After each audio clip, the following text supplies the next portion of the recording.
మా సార్ ఏకైక ఇంత మంచి కార్ ఇస్తే అది నెలలో ఒకసారి షెడ్కి వెళ్ళింది, నెలలో మళ్ళీ ఇంకోసారి రిపేర్ వచ్చింది. మా సార్ ఏమంటారు అని చెప్పి నాకైతే చాలా భయం వేసింది. ఫుల్ వీడియో చేయండి మా సార్ ఏమన్నారు మీకే అర్థమవుతుంది. జెమినా డ్యూటీ అంటే కార్ స్టార్ట్ చేశాను. ఫస్ట్ అయితే అవ్వలేదు, సెకండ్ టైం అయింది.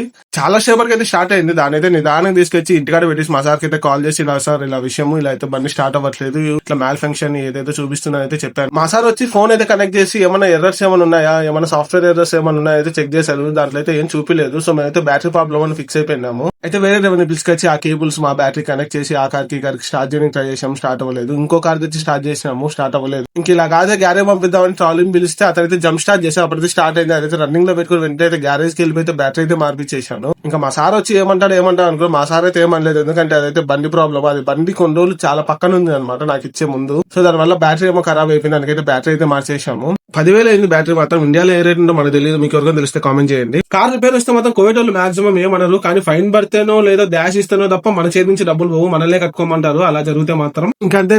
వీడియో వస్తే మాత్రం please do like, share, follow and subscribe. Thanks for watching.